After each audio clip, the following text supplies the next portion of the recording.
नमस्कार, आप देख रहे हैं द क्रेडिबल न्यूज। मैं हूं शालिनी। देश विदेश से जुड़ी खबरों के इस कार्यक्रम में आज हम सबसे पहले जानेंगे बिहार में महागठबंधन हारा या चुनाव आयोग के फैसलों ने पूरा खेल पलट डाला। उसके बाद हम जानेंगे कि योगी राज में महिला सुरक्षा कहां है, इंसाफ मांगने आई महिला को डीआईजी से मिलने क्यों नहीं दिया गया। इसके बाद हम जानेंगे कि राहुल गांधी के वोट चोरी के आरोपों के बीच एसआईटी ने इस मामले में किस व्यक्ति को गिरफ्तार किया। उसके बाद हम जानेंगे कि आखिर पाकिस्तान में सुप्रीम कोर्ट के जज आर्मी चीफ से क्यों नाराज हुए। क्या पाकिस्तान में सत्ता परिवर्तन की आहट आ रही है? अब वक्त इन खबरों को परखने का। तो देखिए, बिहार चुनाव के नतीजे आ चुके हैं। एनडीए ने जीत हासिल कर ली है। विपक्षी गठबंधन की हार पर बहुत सी बातें हो रही हैं। विपक्ष चुनाव आयोग पर अब सारा ठीकरा फोड़ रहा है, लेकिन वहीं दूसरी ओर एनडीए जिसने बिहार में बम्पर जीत हासिल कर ली है, वहीं अब इस बात की चर्चा हर तरफ हो रही है कि क्या बिहार में मुख्यमंत्री की कुर्सी नीतीश कुमार की तरफ जाएगी या फिर कोई बीजेपी से बिहार का मुख्यमंत्री बनने वाला है। दरअसल मैं आपको बता दूं कि आज एक खबर सामने आई कि जेडीयू ने अचानक एक पोस्ट डाला कि नीतीश कुमार बिहार के मुख्यमंत्री थे और रहेंगे, और कुछ ही देर बाद इस पोस्ट को एक्स से डिलीट कर दिया जाता है। इस ट्वीट के एक्स से हटते ही राजनीति में हलचल तेज हो गई। लोग पूछने लगे कि क्या जेडीयू ने जल्दबाजी में कोई मैसेज कर दिया था या बीजेपी के साथ अंदर ही अंदर जेडीयू की कोई खींचतान चल रही है, क्योंकि पूरे चुनाव अभियान में बीजेपी ने नीतीश कुमार का नाम एक बार भी साफ तौर पर सीएम के रूप में नहीं लिया था। चाहे अमित शाह हो, चाहे पीएम नरेंद्र मोदी हो, चाहे योगी आदित्यनाथ हो, कोई भी व्यक्ति नीतीश कुमार का नाम सीधे तौर पर मुख्यमंत्री के लिए लेता हुआ नजर नहीं आया था। यहां तक कि अभी नतीजों से एक दिन पहले ही हम देखते हैं कि किस तरीके से नीतीश कुमार के कुछ पोस्टर्स लगे हुए नजर आते हैं कि टाइगर अभी जिंदा है। अब यहां पर सवाल साफ है कि क्या बीजेपी नीतीश कुमार के साथ कोई ऐसा खेल करने वाली है जिसका अंदाजा जेडीयू को शायद लग गया। इस वजह से पहले वो ऐसी पोस्ट करते हैं, फिर उसके बाद वो हटा देते हैं, और आखिर में जेडीयू को ये क्यों दिखाना पड़ रहा है कि नीतीश कुमार आज भी बिहार के लिए एक मजबूत मुख्यमंत्री हैं। इधर अखिलेश यादव ने भी एसआईआर पर हमला बोला। उन्होंने कहा कि बिहार में जो खेल एसआईआर ने किया अब वो बाकी राज्यों में नहीं हो पाएगा, क्योंकि साजिश का भांडाफोड़ हो चुका है।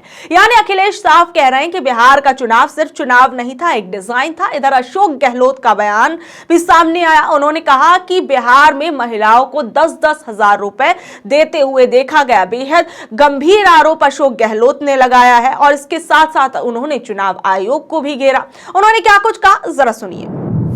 अब तो बात कीजिए कि डेमोक्रेसी खतरे में है। जो हालात हरियाणा के बाद में महाराष्ट्र में बने हैं, महाराष्ट्र में जो बने थे ना, वही हालात यहाँ बने हैं। एक तरफा जीत सब पार्टियां साफ ही हो रही है, और जिस रूप में ये धनबल का प्रयोग करते हैं ना, आप हम कल्पना नहीं कर सकते हैं कितने उम्मीदवारों को पैसे देते हैं, कितने पैसे बांटते हैं। कल्पना के बाहर की बात है, कल्पना के बाहर की बात है। और जिस प्रकार चुनाव आयोग इनका साथ दे रहा है, मूक दर्शक है। वोट चोरी की बात जो की, वोट चोरी का मतलब क्या? वोट चोरी का मतलब खाली लिस्टों में गड़बड़ नहीं है। अगर आप निष्पक्ष चुनाव नहीं करवाते हो, वो भी वोट चोरी है। रिगिंग होती है, आप चुप रहते हो, वो भी वोट चोरी है। कहने का मतलब, जो अगर चुनाव निष्पक्ष करवाने में सक्षम नहीं है इलेक्शन कमीशन, वो वोट चोरी है। भाई, आप चुनाव आयोग का मतलब ही निष्पक्ष चुनाव हो, जीते हारे कोई भी हारे। उसकी बजाय अगर मान लो एक व्यवहार के अंदर भी एक पक्ष लोगे, आप एक सत्ता पक्ष का लोगे, तो वो भी वोट चोरी है।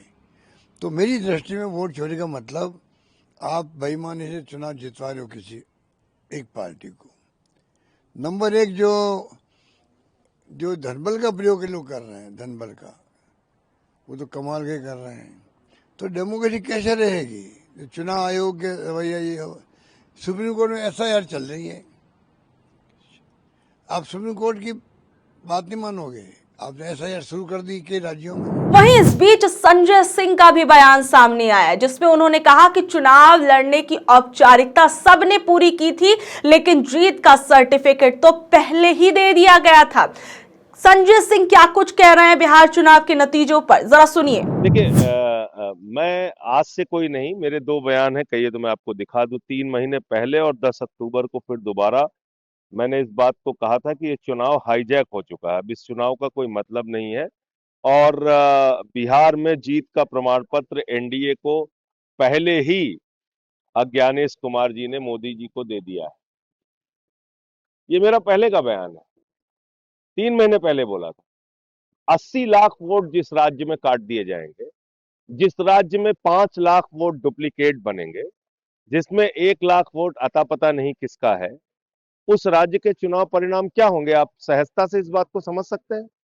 तो आज पूरी एनडीए को और मोदी जी को जाके अज्ञानेश कुमार को बधाई देनी चाहिए, उनको मिठाई खिलाना चाहिए, उनका माल्यार्पण करना चाहिए कि अज्ञानेश कुमार जी, आपकी कृपा से हम लोग बिहार जीत गए। यही हुआ है। दिल्ली के अंदर 40,000 वोट केजरीवाल साहब की विधानसभा में चुनाव शुरू होने से पहले कट गए थे। दिल्ली के अंदर हमने मंत्रियों के घरों में जहां 3 वोट थे वहां 33 वोट पकड़ा, 25 वोट पकड़ा, 26 वोट, 15 वोट, 22 वोट, ऐसे ऐसे वोट बनवाए गए थे। जब अलग अलग राज्यों के लोग जाके दूसरे राज्यों में वोट दे रहे हैं तो क्या चुनाव हो रहा है? देखिए, अब ये सभी बयान भले ही राजनीतिक हों, लेकिन एक बात साफ दिख रही है। देखिए, अब जो भी हो, एक बात तो साफ दिख रही है कि बिहार के अंदर एनडीए ने जीत हासिल कर ली है। भले ही विपक्ष अब ये कह रहा है कि चुनाव आयोग की इसके अंदर पूरी तरीके से गलती थी, लेकिन अब कुछ लोग विपक्ष की कई कमजोरियों को भी अब गिनवा रहे हैं कि किस कारण से आखिर बिहार के अंदर विपक्ष को इतनी भारी हार झेलनी पड़ी थी। बहरहाल अब सवाल चुनाव आयोग पर भी उठ रहे हैं कि आखिर में जब बार बार इलेक्शन के इस पूरी प्रोसेस पर सवाल उठ रहे हैं तो चुनाव आयोग इतना शांत क्यों है। और साथ ही साथ में यह भी कहा जा रहा है कि चुनाव आयोग सामने आकर सफाई क्यों नहीं दे रहा। और इसके साथ साथ ये भी सवाल उठाए जा रहे हैं कि क्या जिस तरीके से बिहार के अंदर एनडीए जीता है उसके अंदर एक बड़ी साजिश रची गई, क्योंकि जिस तरीके से बिहार चुनाव से पहले एसआईआर की प्रक्रिया लाई गई और हरियाणा दिल्ली में भी वोट करने वालों ने बिहार के अंदर वोट किया, कई स्पेशल ट्रेनों की तस्वीरें सामने आई जिसमें बीजेपी के लोग कई लोगों को बिहार में वोट देने के लिए भेज रहे थे, वो भी अपने खर्चों पर। और साथ ही साथ में जिस तरीके से ये पूरा का पूरा चुनावी सिस्टम देखने को मिला, इसके बाद कई लोग अब सोशल मीडिया पर कई तरह की बातें कर रहे हैं। बहरहाल खबरें तो ये भी आ रही हैं कि जिस तरीके से चुनावी नतीजे आए हैं उसके बाद तेजस्वी की पार्टी के कई लोग जो है जिन्होंने अपनी सीटों पर जीत हासिल की है, उनमें से कई लोग इस्तीफा भी दे सकते हैं। बहरहाल अब यह देखा जाएगा कि क्या वाकई में तेजस्वी की पार्टी के लोग जो है वो इन चुनावी नतीजों को मानते हैं, नहीं मानते, और अगर वो नहीं मानते हैं तो क्या वो अपना इस्तीफा देंगे। अब बात करते हैं अगली खबर की, जो कि योगी सरकार से जुड़ी हुई है। योगी सरकार में बुलंदशहर से एक शर्मनाक घटना सामने आई है। सोचिए, योगी सरकार में पहले तो महिला सुरक्षा का दिन रात दावा किया जाता है और वहीं एक खबर सामने आती है कि योगी सरकार के अंदर ही 6 दरिंदों ने एक मासूम लड़की के साथ दरिंदगी की। लड़की जब न्याय मांगने के लिए थाने पहुंची और वहां की पुलिस ने उसे डीआईजी साहब से मिलने ही नहीं दिया। हद तो तब हो गई जब डीआईजी साहब अपनी गाड़ी में निकल रहे थे और उस समय लड़की ने जान पर खेलकर पुलिस का पूरा घेरा तोड़ दिया और दौड़कर सीधे गाड़ी के सामने गिर गई। और पुलिस ही किसी को, सोचिए, इतनी बुरी तरीके से इग्नोर कर रही थी कि उस लड़की को पुलिस का घेरा तोड़कर डीआईजी से मिलना पड़ रहा था। और यह भी कहा गया कि उस लड़की को जानबूझकर डीआईजी से मिलने नहीं दिया जा रहा था। जब वो लड़की वहां पहुंची तो वो रो रो कर उसने सारा सिलसिला बताया कि आखिर में उसके साथ क्या कुछ हुआ। उसने बताया कि 6 लोगों में से जिन लोगों ने उसके साथ गलत किया था उनमें से 4 तो पकड़ लिए गए, बाकी 2 बदमाश जो हैं वो खुले घूम रहे हैं और उसके पूरे परिवार को जान से मारने की धमकी दे रहे हैं। और फिर उसके बाद खुर्जा के थानेदार साहब पंकज राय आंखों में पट्टी बांधकर बैठे हैं। लड़की ने कहा कि उन्होंने उसकी शिकायत को सीरियसली नहीं लिया, इसलिए उसे डीआईजी से मिलना पड़ा। तो बहरहाल सीधे सीधे ये योगी सरकार और यूपी पुलिस पर सवाल उठाते हैं कि आखिर में पहले तो न्याय नहीं मिलता और न्याय अगर मिलता है तो वो भी आधा अधूरा, और जब पूरे न्याय की बात की जाती है तो आखिर में क्यों उस लड़की को पुलिस से नहीं मिलने दिया गया। अब बात करते हैं वोट चोरी की। देखिए, वोट चोरी पर एक बड़ी खबर सामने आई है, जहां अब तक राहुल गांधी लगातार ये कह रहे थे कि महाराष्ट्र, हरियाणा जैसे राज्यों में चुनाव चोरी किए गए और बिहार में भी ऐसा ही देखने को मिलेगा। वहीं बीजेपी और चुनाव आयोग इस बात से लगातार इनकार कर रहे थे और अब वोट चोरी से जुड़े मामले पर एक बड़ी खबर सामने आई है। कर्नाटक में 2023 के विधानसभा चुनावों से पहले वोटर लिस्ट से नाम हटाने की बड़ी धांधली हुई थी। इस मामले की जांच कर रही कर्नाटक सीआईडी की स्पेशल इन्वेस्टिगेटिव टीम ने अपनी पहली गिरफ्तारी की है। कर्नाटक में 2023 के राज्य चुनावों से पहले वोटर लिस्ट से नाम हटाने की जो धोखाधड़ी हुई, उसकी जांच कर रही एसआईटी ने पहली गिरफ्तारी कर ली है। यह पश्चिम बंगाल के अंदर से हुई है, जहां पर एक 27 वर्षीय व्यक्ति को, जिसका नाम बापी आद्या है, उसे नदिया जिले से पकड़ा गया है। और कांग्रेस नेता राहुल गांधी ने जिस अलंद विधानसभा क्षेत्र में वोट चोरी का आरोप लगाया था, यह मामला उसी से जुड़ा है। जांच में पता चला कि बापी आद्या ने कलबुर्गी के एक डेटा सेंटर से ऑपरेटर को ओटीपी बाईपास करने की अवैध सेवाएं दी थी और वो फर्जी पहचान का इस्तेमाल करके ईसीआई की ऑनलाइन सेवाओं तक पहुंचा था और हर सफल बाईपास के लिए उसके बैंक खाते में 700 रुपए जमा होते थे।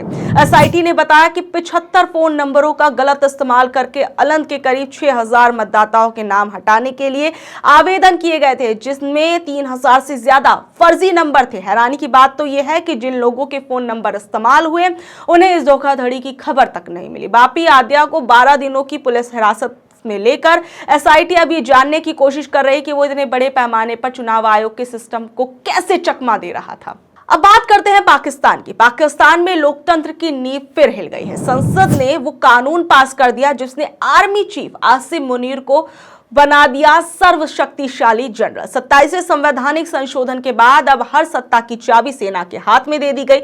इस नए कानून के तहत मुनीर तीनों सेनाओं के चीफ ऑफ डिफेंस फोर्सेस बन जाएंगे। साथ ही उन्हें परमाणु हथियार की कमान मिल जाएगी और सबसे बड़ा बोनस, पद से हटाए जाने का कोई नियम नहीं है। यानी न जनता, न संसद, न सुप्रीम कोर्ट, असीम मुनीर की ताकत पर कोई लगाम नहीं रहेगी।